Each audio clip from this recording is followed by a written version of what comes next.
Hello everyone, welcome to let's summary world. This is Jyoti Chaudhary and आज हम करेंगे हमारी क्लास 6 की एनसीईआरटी बुक हनी सकल की सारी पोएम्स। एक ही वीडियो में हम सारी पोएम्स की समरी कवर कर लेंगे। So let's start.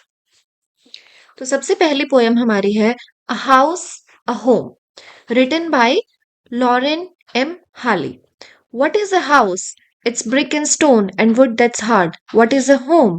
It's loving and family and doing for others, unselfish acts and kindly sharing. तो ये कुछ इंपॉर्टेंट कोटेशंस मैंने हर पोएम की उसके ऊपर डाली हैं, दो तीन लाइंस जो मोस्ट इंपॉर्टेंट है वो आप पढ़ लीजिएगा। एंड नाउ हम इसकी समरी देखते हैं। The poem clearly distinguishes between a house and a home. इस पोएम में बात की गई है कि एक हाउस क्या होता है और एक होम क्या होता है, दोनों में क्या डिफरेंस होता है। The first stanza describe a house as a physical structure. तो पहले स्टेंजा में हमें पता चलता है कि जो हाउस है वो सिर्फ एक फिजिकल स्ट्रक्चर होता है। उसमें ब्रिक्स होती है, स्टोन होते हैं, वुड है, ग्लास विंडोज है, चिमनी है, टाइल फ्लोर होते हैं, डोर्स होते हैं, लाइक वो सारी चीजें जो कि आप अपने घर में देखते हैं। लेकिन वो सिर्फ एक हाउस है, अभी तक वो होम नहीं है। It is just a building, वो सिर्फ एक बिल्डिंग है। क्योंकि ये सारी चीजें अपने घर के अलावा आप स्कूल में भी देखते हैं, आप किसी और बिल्डिंग में भी देखते हैं, आप हॉस्पिटल जाएंगे वहां पर भी आपको ये चीजें देखने को मिल जाएंगी।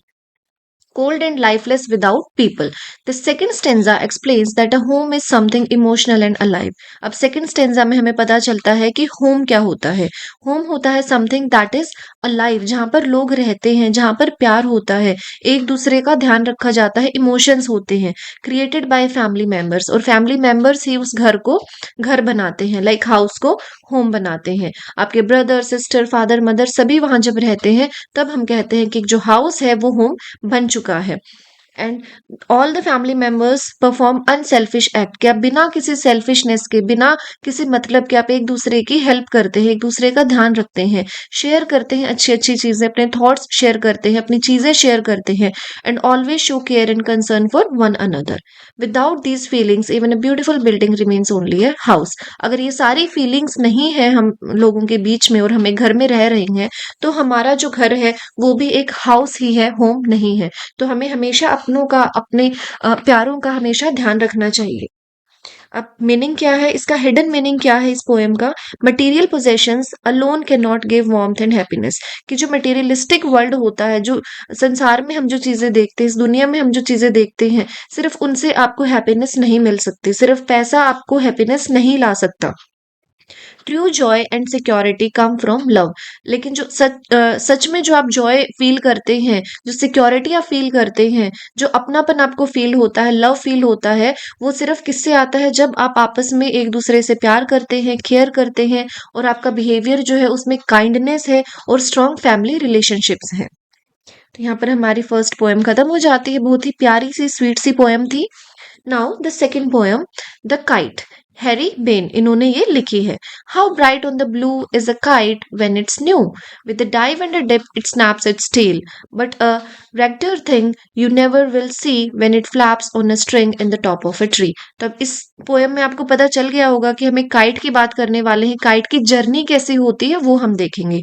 The poem describe the life cycle of A kite, की लाइफ साइकिल कैसी होती है काइट की। When the kite is knew it looks bright and colourful against the blue sky. जब हम न्यू न्यू काइट लेकर आते हैं, पतंग हम हमारी लेकर आते हैं, तो वो बिल्कुल ब्राइट होती है, उसके कलर्स भी बहुत अच्छे लगते हैं, और जब वो आसमान में उड़ती है तो वो कलर्स अच्छे से दिखाई देते हैं दूर से ही।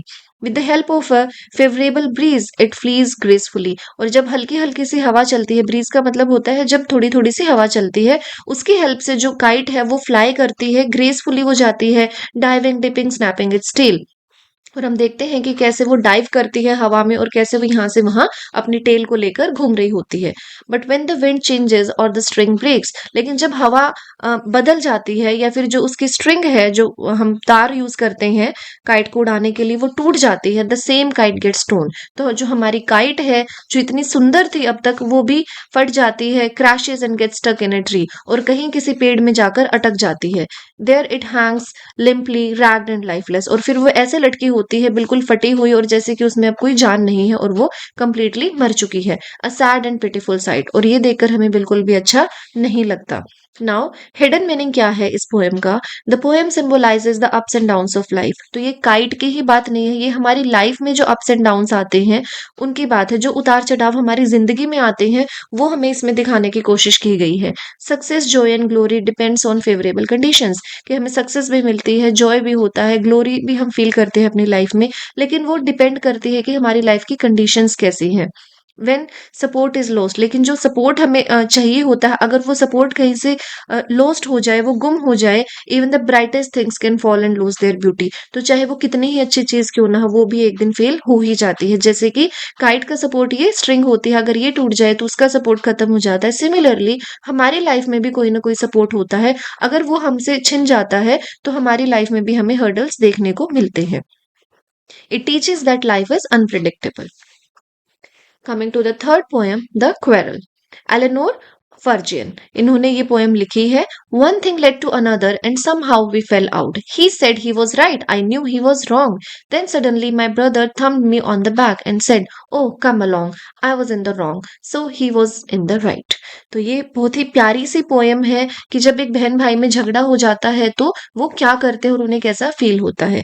The poet narrates a small quarrel with her brother. तो जो हमारी पोइटेस है वो खुद बताती हैं कि ये एक रियल लाइफ इवेंट पर बेस्ड है, कि उनका एक छोटा सा झगड़ा हो गया था उनके भाई के साथ।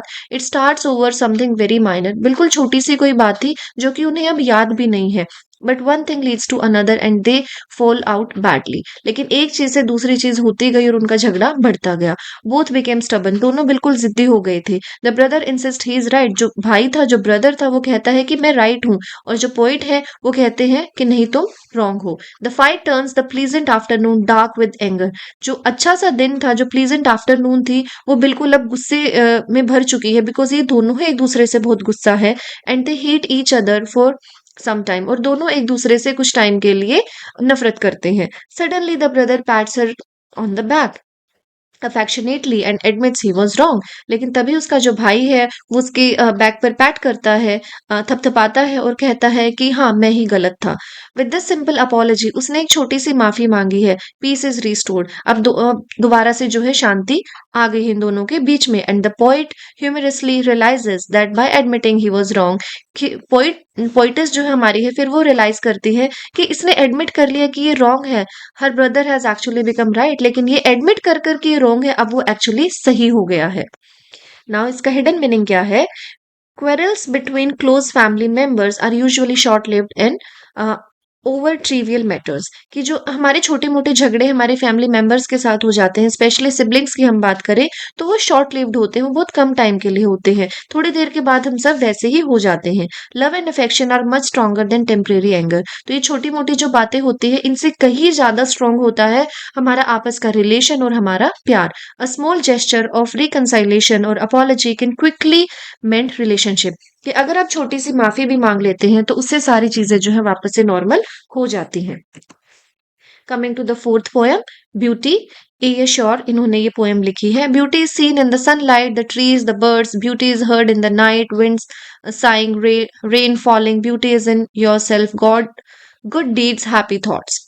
Now summary, the poem explains beauty in three ways. Three ways में इस पोएम में हमें ब्यूटी देखने को मिलती है। कई बार ऐसे क्वेश्चंस आते हैं कि किस किस वे में जो है उस पोएम में ब्यूटी को डिस्क्राइब किया गया है, so you should remember it. First, beauty is seen in the nature during the day. पहले बात की गई है नेचर की, कि कैसे नेचर में ब्यूटी हम देख सकते हैं।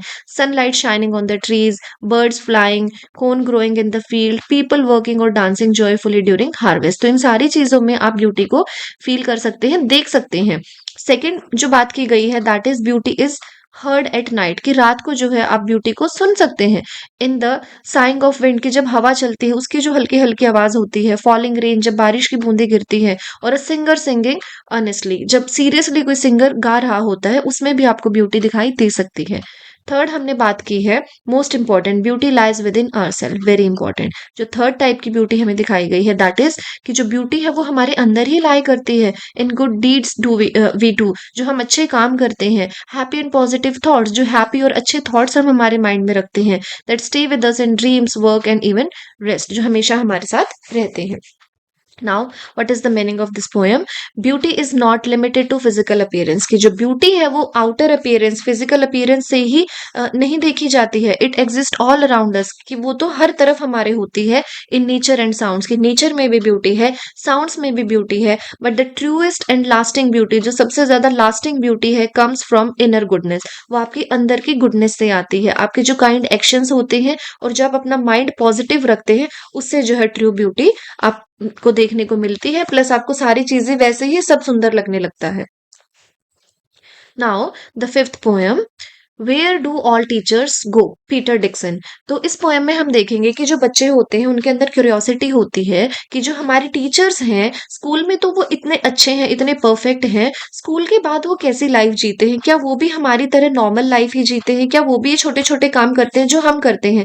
This is what this child is curious about. तो ये एक छोटी इनोसेंट सी पोएम है। So let's see, do they live in houses and do they wash their socks, do they wear pyjamas, do they pick their noses the same as you and me? I'll follow one back home today. I'll find out what they do. तो आपने देखा कि कितनी छोटी छोटी चीजों की उसने बात की है, कि do they wear pyjamas, do they wash their socks, और वो भी देखना चाहता है कि सच में वो ऐसा करते हैं क्या। तो वो डिसाइड करता है कि आज मैं अपने एक टीचर को फॉलो करूंगा। So let's see the summary now. The poem is written from a child's curious and innocent point of view. मैंने आपको बताया है कि child के point of view से इस poem को लिखा गया है. The child wonders that teachers do after what teachers do after school hours when the bell rings at 4 o'clock. 4 o'clock पर जब उनका स्कूल खत्म हो जाता है, बेल रिंग करती है, उसके बाद टीचर्स एक्चुअली करते क्या है? Do they live in ordinary houses, क्या वो भी हमारे जैसे ऑर्डनरी घरों में रहते हैं? Do they do everyday things like washing clothes, की जो रोजमर्रा के काम है क्या वो भी वही करते हैं? अपने सॉक्स को वॉश करना, वेयरिंग पजामाज, वॉचिंग टीवी, और even making small mistakes like picking their nose और स्पिलिंग इंक, तो क्या वो भी ऐसे छोटी छोटी गलतियां करते हैं? The child imagines teachers as perfect beings in school, जो बच्चे हैं वो टीचर्स को बिल्कुल परफेक्ट देखते हैं स्कूल में। And is curious to know if they are normal humans at home, तो वो जानना चाहते हैं कि जो वो घर जाते हैं तो क्या वो नॉर्मल ह्यूमंस की तरह ही बिहेव करते हैं। In the end the child decide to secretly follow a teacher, और फिर जैसा कि मैंने आपको ऊपर भी बताया कि वो डिसाइड करता है कि वो सीक्रेटली एक टीचर को फॉलो करेगा, और फिर वो देखेगा कि ट्रुथ क्या है, और वो डिस्कवर करेगा कि क्या सच में ही टीचर्स जो है नॉर्मल लाइफ जीते हैं या नहीं। Now, what is the meaning of this poem? Children often see teachers as strict. जो बच्चे हैं वो नॉर्मली क्या देखते हैं कि उनके टीचर्स जो हैं वो स्ट्रिक्ट हैं, बिल्कुल परफेक्ट हैं, and different from ordinary people, की जो ऑर्डिनरी पीपल होते हैं उनके आसपास, उनसे थोड़े से अलग होते हैं teachers. The poem humorously shows that teachers are also normal human beings. तो इस पोएम में दिखाया गया है कि भाई टीचर्स भी जो है वो नॉर्मल ह्यूमन बींग्स ही होते हैं, with everyday lives and habits. उनकी भी वैसे ही लाइफ होती है जैसे कि आपकी होती है, और उनकी हैबिट्स भी ऐसे ही होती है, just like everyone else. Now comes the sixth poem. Total हमारी 8 poems हैं इसमें, so very quickly we are going to finish it. The Wonderful Words. Mario nail, इन्होंने ये पोएम लिखी है। Never let a thought shrivel and die for want of a way to say it. Words are the food and dress of thought, but only words can free a thought from its prison behind your eyes. तो इस poem में हम बात करेंगे कि कई बार ऐसा होता है कि हमारे माइंड में काफी सारे थॉट्स होते हैं, लेकिन सब लोगों के पास वर्ड्स नहीं होते हैं उन्हें एक्सप्रेस करने के लिए। तो इसमें यही बताया गया है कि कोई भी ऐसा न रह जाए कि जिसके अंदर बहुत सारे थॉट्स हों, बहुत सारी बातें वो कहना चाहता हो, और उसे वर्ड्स ना मिले बोलने के लिए। तो इसमें वर्ड्स की और कम्युनिकेशन की इंपॉर्टेंस को दिखाया गया है। The poet says that everyone has bright and wonderful thoughts in their mind, कि सभी के दिमाग में जो है ब्राइट और वंडरफुल थॉट्स होते हैं, but sometimes these thoughts die because we can not find the right words to express them. लेकिन कई बार जो ये थॉट्स हैं वो मर जाते हैं, दे डाई, क्योंकि हमें सही वर्ड्स नहीं मिल पाते उन्हें एक्सप्रेस करने के लिए। इंग्लिश और एनी लैंग्वेज, सिर्फ इंग्लिश की ही बात नहीं है, कोई भी लैंग्वेज हो, is like a wonderful game that anyone can play. Language को इसमें गेम की तरह बताया गया है, कंपेयर किया गया है गेम से। All we need to do is choose the correct words to match our thoughts. हमें करना क्या है कि हमें सिर्फ करेक्ट वर्ड्स को चूज करना है, ताकि हम जो हमारे थॉट्स हैं उनको ब्यूटीफुली और क्लियरली सामने वाले के सामने रख सकें। Words act as food and clothing for thoughts, और जो वर्ड्स हैं उनको क्या बताया है, वो फूड है या फिर कपड़े हैं हमारे थॉट्स के लिए। लाइक वर्ड्स कितने इंपॉर्टेंट है हमारी लाइफ में, खाना और कपड़े ये बेसिक नीड्स हैं, कितनी इंपॉर्टेंट होती है, ऐसे ही जो हमारे थॉट्स हैं उनकी बेसिक नीड्स हैं वर्ड्स, उनको फूड और क्लोथिंग से कंपेयर किया गया है। They nourish and present them properly. जो वर्ड्स होते हैं वो हमारे थॉट्स को प्रॉपरली नरिश करते हैं और अच्छे से उन्हें प्रेजेंट भी करते हैं।